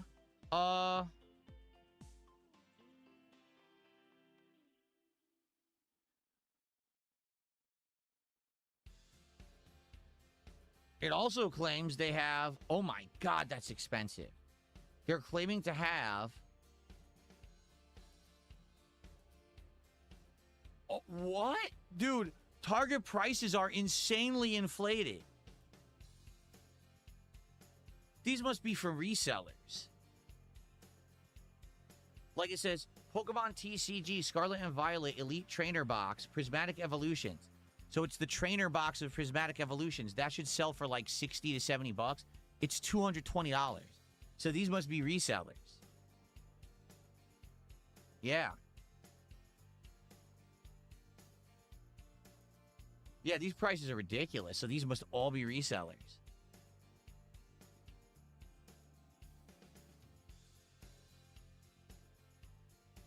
It's 25th Anniversary Celebrations Booster Pack. $55 for 1 pack of cards. Yeah, these are all resellers. You have to filter them sold by Target. Filter. Sold by Target. Apply. Oh, there you go. Ah, yeah, look at that. It filtered everyone out. It did. So really, all they have are the booster bundles of Pitch Black. They have a Black Kyurem EX and Melmetal EX box. What is this? What cards are in here?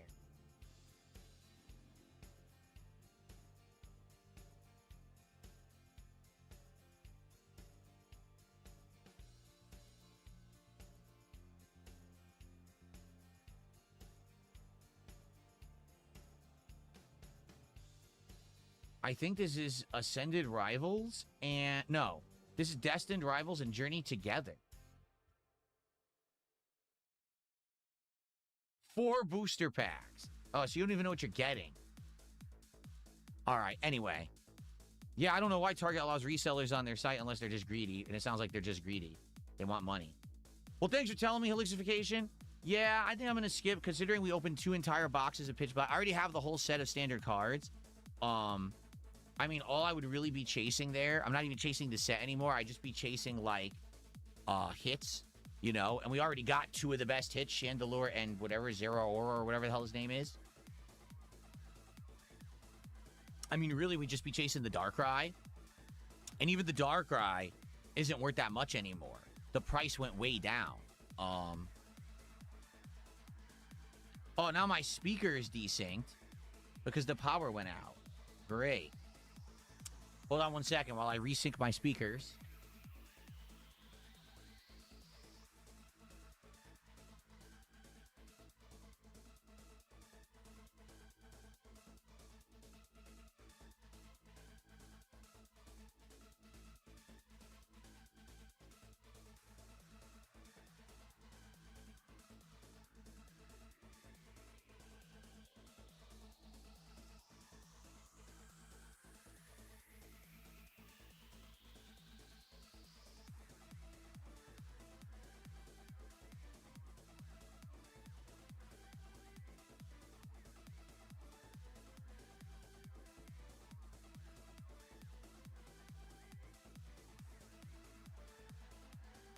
Yeah, so taking a look at Pitch Black, I actually already have 3 of the most valuable cards. I have the Mega Zera Aura EX. That one's worth 64 right now. I have the Mega Chandelure EX. That one is worth 48 right now. And I have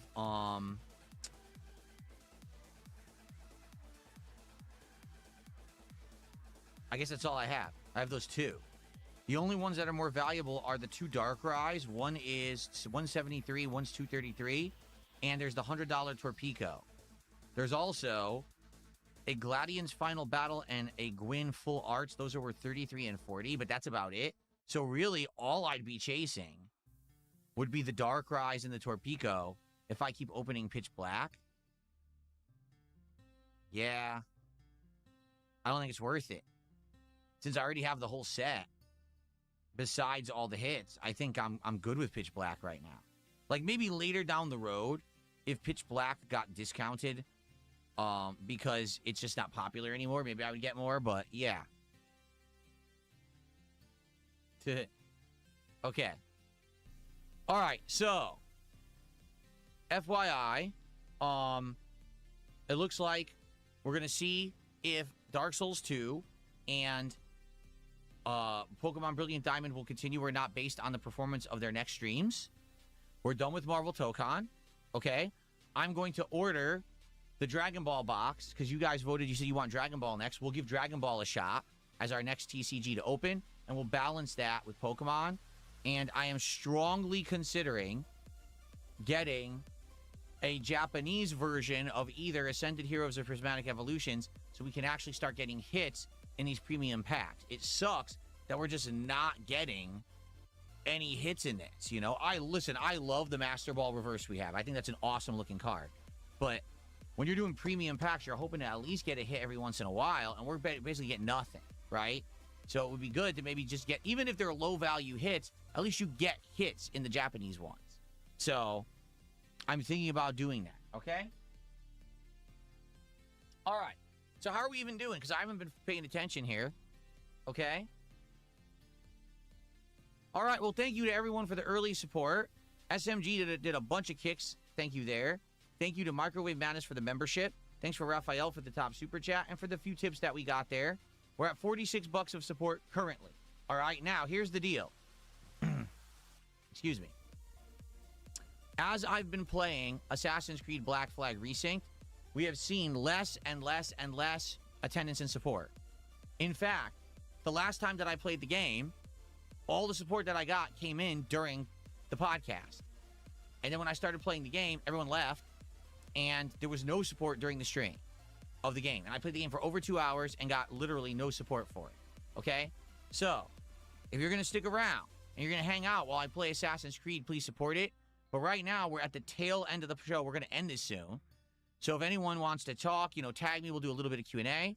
And if you could support the stream, if you're going to take off, it would be great to get the support now so that we can count it towards the stream. I would love to do pack rips today, right? We're down to the last 10 packs of Yu-Gi-Oh! We're down to 24 packs of Surging Sparks. I'm not sure what we even want to open.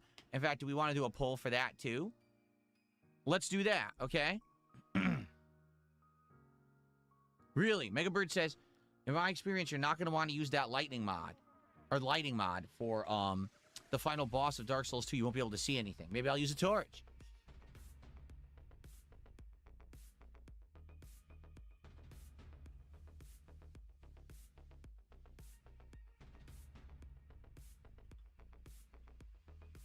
Okay, let's do another poll.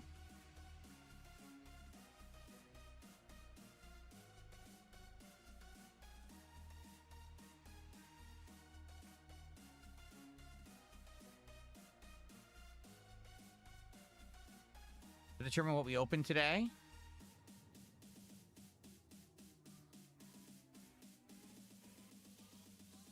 I mean, I've already fought entire bosses before with the torch, remember? I had to because I couldn't see. What was it? The Lost Sinner or whatever? I had to freaking fight him with the torch too. I couldn't see anything.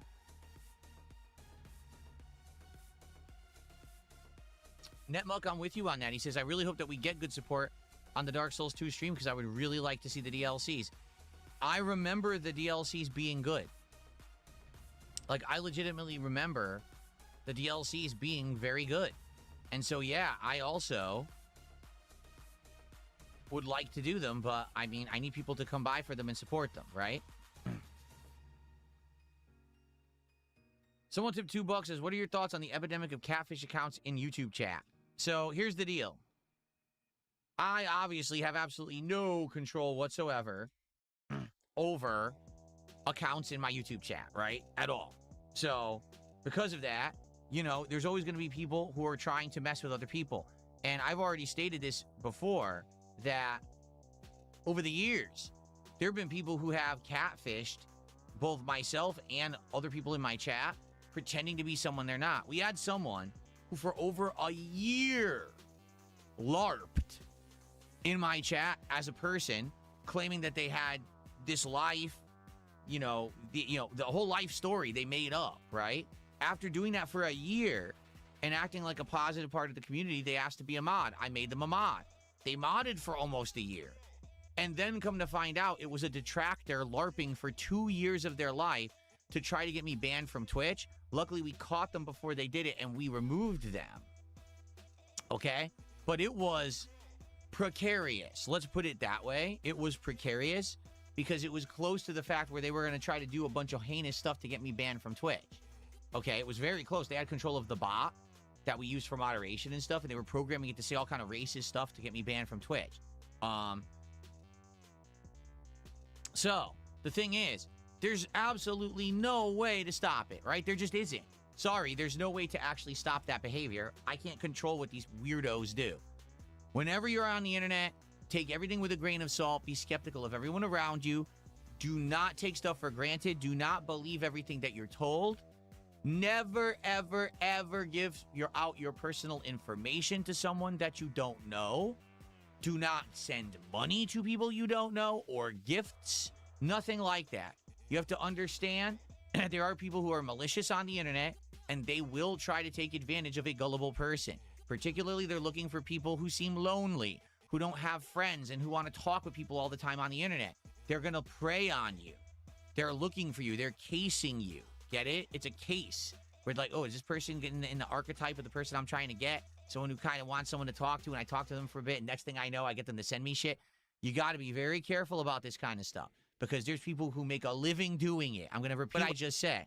There's people on the internet who make a living scamming people, impersonating and or catfishing them, making shit up. So please be careful with this kind of stuff going down. I obviously completely am against it. I think it's heinous activity, but that's the whole real risk you take in this digital era of people with online existences, right? It really is. It's scary to think of, right? That this is really happening, but it is. Guys, you got to understand something. Many years ago, listen to this. There was someone who stole pictures and social media posts from some woman, impersonated this woman, okay, and made an entire fake identity on the internet to catfish people. This person claimed that they were some kind of a paid-for European date and that I was spending money to hire them as like an escort, fly them from Europe to the United States to spend time with me. And then they were trying to post up like, oh, this is all private stuff we were doing together. Here's the brownies I baked Phil and shit like that. In reality, it was actually me spending time with Kat, my wife. Before she was my wife, we were dating. But I didn't want to tell everyone about her publicly on the internet or anything before we were officially going to be together full time. So it was me actually spending real time with my real girlfriend. And here's someone lying, catfishing people, saying, I'm the one spending time with Phil, and here's what we did and all of this shit. So in reality, from apparently what I'm to understand, the reason they were doing it is they were attempting to actually, like, blackmail me. Like, they were going to be like, oh, well, I'll stop doing this if you give me money or something. And I was like, what, you think I'm fucking stupid? Why would I ever give you $1? I'm not crazy. First of all, I have nothing to hide. I don't know what you think you're doing, but, you know, I don't care what you say. You're making shit up. You have absolutely no evidence of anything because you're a blatant liar. So, you know, I basically just ignored them. And then after they did this for a good, like, 6 months, oh, and of course, my detractors are complete idiots. They believed it. They believed this person so they could make content off of it or whatever. And then finally it was revealed after, like, those 6+ months that it was all a lie, that they made it up. It was a catfishing couple, actually. It was a couple who lived in, like, Europe and who had done this to other people as well. They weren't trying to do it to me. They had done this to several other people over the years, and apparently had actually made money doing it. They actually had blackmailed a few people who paid them money to stop.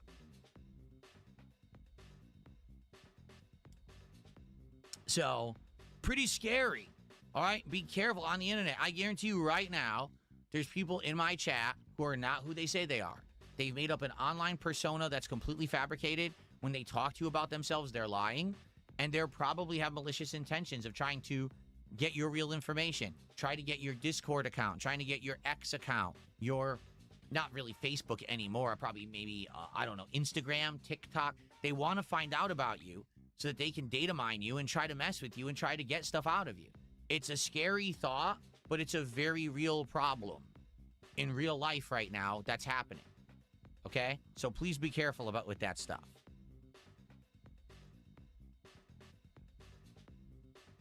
Okay.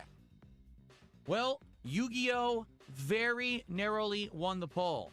By only a couple percent, actually. Okay? So it will be on this stream. If we do pack rips, it'll be Yu-Gi-Oh! Cards. Okay? Fish Tank Big Boss did a $2 super chat and asks, hold on.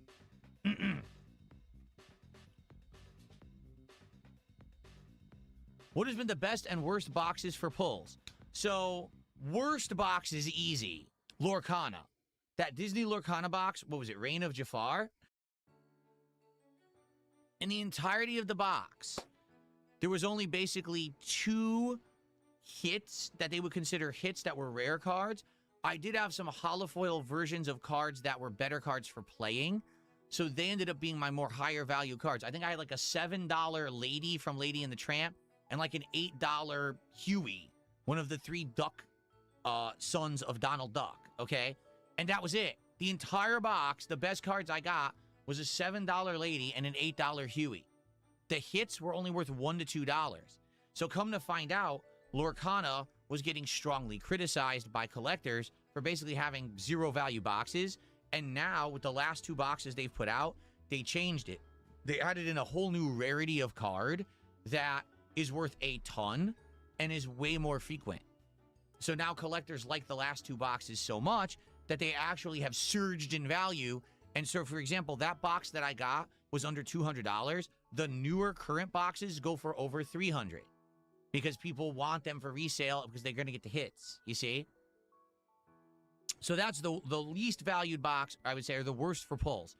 The best box for pulls, let me think about this, because we're not going solely off of value of one card. We're going off of overall pulls, correct?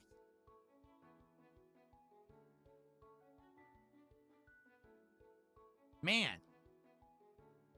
See, because with Pokemon boxes in general, I get around 4 hits. Sometimes I've gotten 5 or 6. I think one time I got 7, but I can't remember what box it was. Was it Pitch Black that we got 7? The first Pitch Black box? It might have been the first Pitch Black box we got 7 hits. I think we did good with Surging Sparks, too. I'm almost positive with Surging Sparks. We got the Pikachu. We got the Cast Form. I think we got that Kecleon. And I think we got 1 or 2, like, just around $10 range cards. I think the Surging Sparks, we got like 6 or 7 hits. I can't 100% confirm that. So it was either, I would say either Pitch Black or Surging Sparks. If we're talking about number of hits, if you're talking overall hits, the best hit I ever got was still the Mega Greninja EX, and that was from Chaos Rising. Someone tipped a buck and said, secret admirer dropping by with just a little bit of support. Well, thank you for the $1. Appreciate that.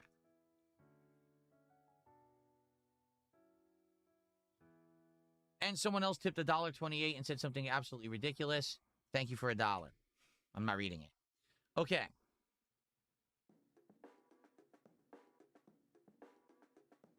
Okay.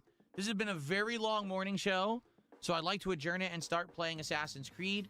Does anyone else have a final topic you'd like to discuss? Any final contributions to get shouted out before we begin with the game? Now would be the chance before we adjourn.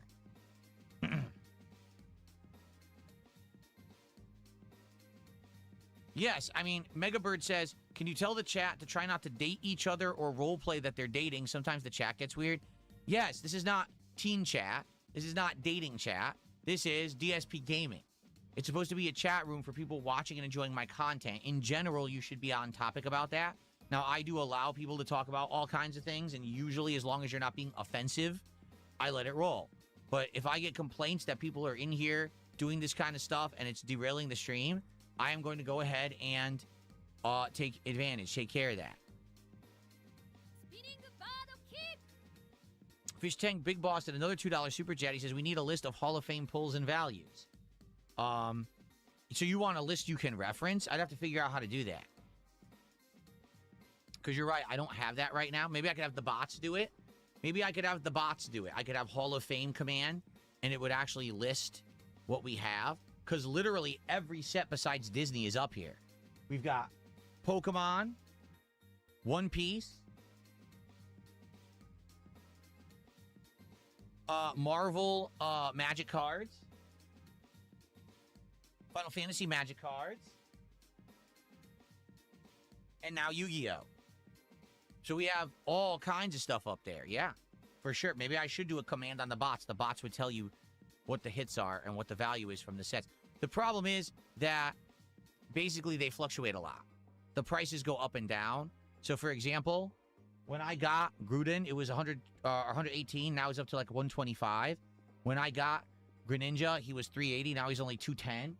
When I got Cloud, he was 21. Now he's up to 23, 24. They fluctuate all the time. So it would be hard to keep it updated. I'm not going to check it every day and update the prices, you know?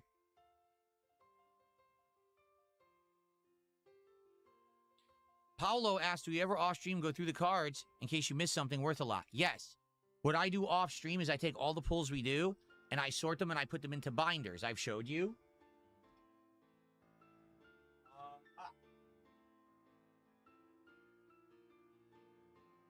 Here's Adventures on Kami's Island One Piece, which we just opened last week. I built the binder. So this is all the cards from that set in order, with the ones that are missing, you know, empty. And when I do this, I have an app and I price out all the cards. So I can tell what the overall value of the box was after I sort and price. So yes, I do have all of this calculated after the fact. I haven't done it with everything. I did it with One Piece set 1 and set 2. I did it with the Marvel Magic set, and I did it with the Final Fantasy Magic set. I'm currently working on Pokemon binders. Like I did it with English Pitch Black. Okay, remember we also did Japanese Pitch Black called Abyssai, but I did it with the English Pitch Black. So the newer stuff I'm doing it with. Some of the older stuff I didn't, and I have to do work on that because that's a lot of work.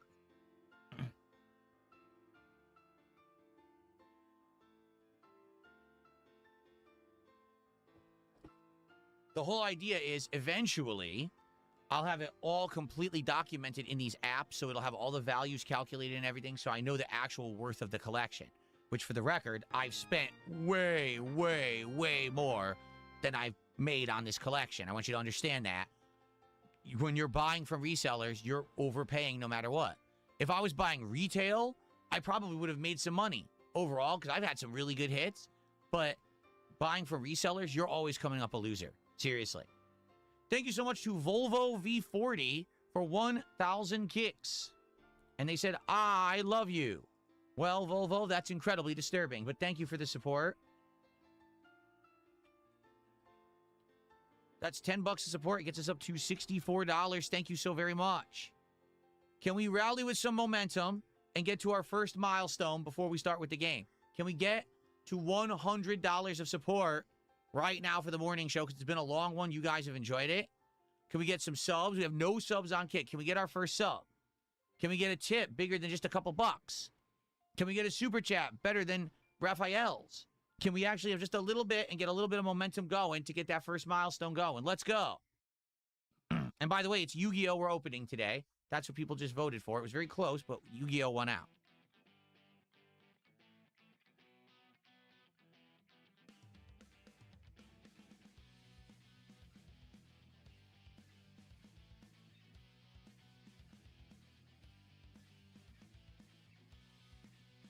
I'm not putting down low-paying donations. What I'm saying is it's very easy to top those and get recognition on the leaderboard because they're so low right now. Theodore says, that's 2 out of 3 fighting games this year you didn't like. What are you going to do? Try a new Avatar fighting game and criticize that too? I mean, here's the thing with Avatar. I don't think I was going to like it regardless because I don't know anything about Avatar. Like, I feel like some of the appeal of the Avatar fighting game is you're a fan of Avatar, so you understand, oh, look, here's a character from an anime that got translated into a fighting game, so you can get to see their movesets used and reference. Apparently, the game has a lot of references that are really neat to the show, but I don't watch the show. So without having watched the show, how do I know what the hell I'm watching to understand what it is in the game? So I would likely miss a ton of stuff out of the Avatar game that I'm supposed to be understanding. I wouldn't get any of this stuff. People would be all excited and think it's the best game ever when I don't even know what it is, you know?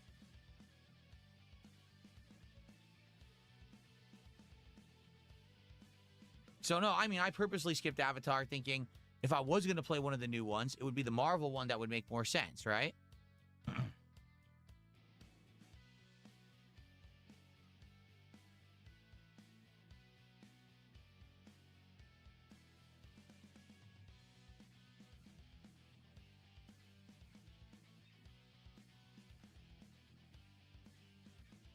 Can I say the same about Yu-Gi-Oh? Yu-Gi-Oh, all we're doing is opening card packs. That's it. With Avatar, we'd be playing the game and investing tons of hours into it. Not just opening and looking at cards. It's kind of a different kind of time investment. I did see some of the pictures of the Ocarina of Time Special Edition Switch 2. I think it's neat. It's been a long time since we've really had these special edition consoles, right? When you see them now, they're like ultra rare and like special drops no one can buy. So it's kind of nice to see that they're doing it again. They used to do it all the time. They always had these consoles that were tied into certain games and stuff. It's nice that they're doing it. But, I mean, you're right. I'm not going to get it or anything. What do I need another Switch 2 for? I barely use mine. Literally this year, my Switch 2 has been used to play old Pokemon games the entire year. Right? Have we even played a new game on there besides Star Fox, which we played twice?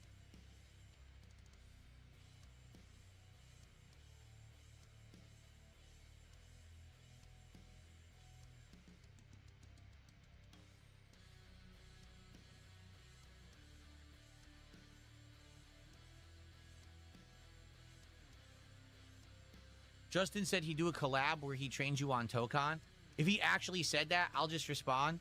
I actually appreciate that because I would probably benefit from it, but I don't like Tokon. I'm not going to play it. I'm not gonna buy it again on PlayStation to play it.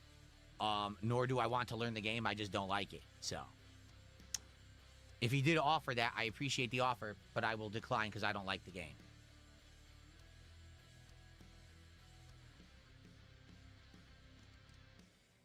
Will I play Hellraiser? I might. I agree. Assassin Gamer says, I hope that they'll sell those Joy-Cons separately. I held off buying a second set till the special edition one released.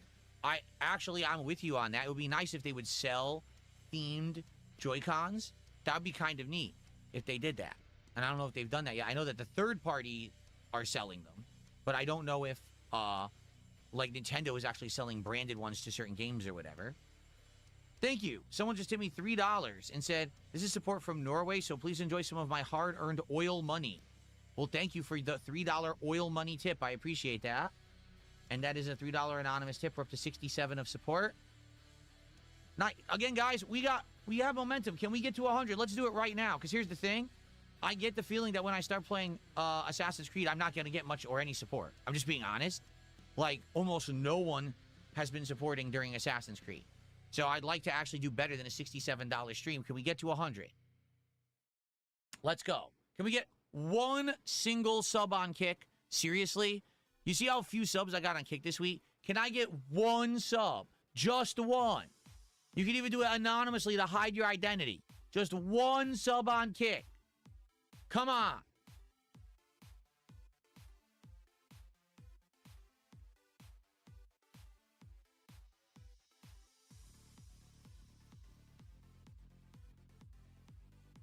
The gameplay starts whenever I want to.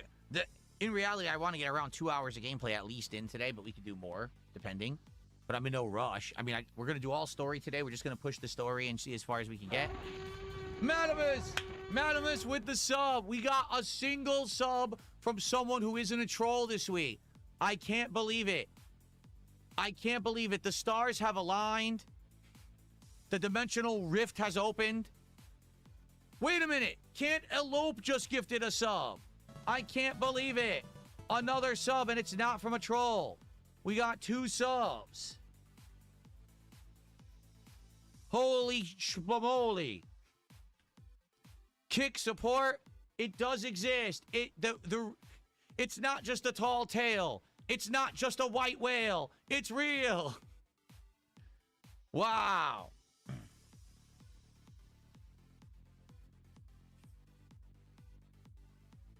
Amazing. All right, thank you, both of you, for the sub kick. That's awesome. Now, can we get a tip bigger than $3?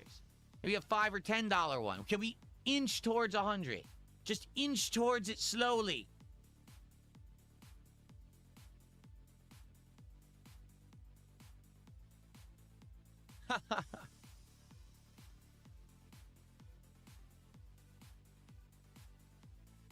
All right.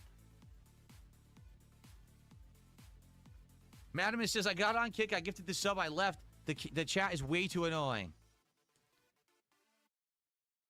Uh-oh, Cantaloupe is starting to drop single kicks again. It begins again. Well, Cantaloupe, let me see. Cantaloupe, you did not do any kicks earlier this week, correct? Let me check. I don't think you did. Because if that's the case...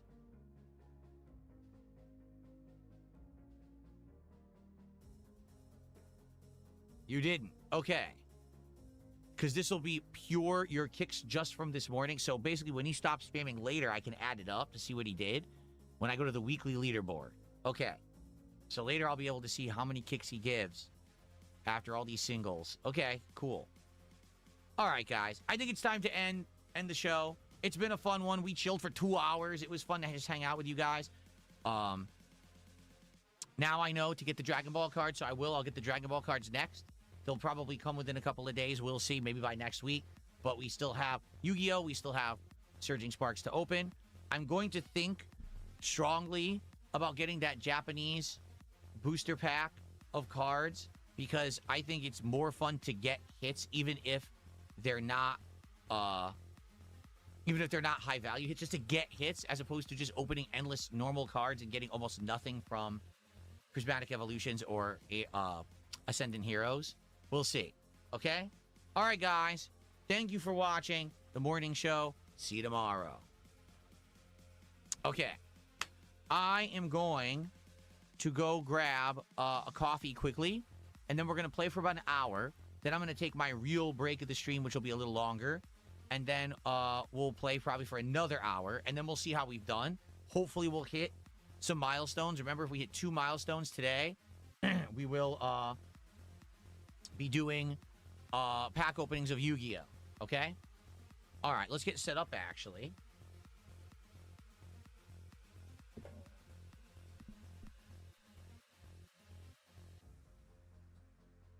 Let's get set up here.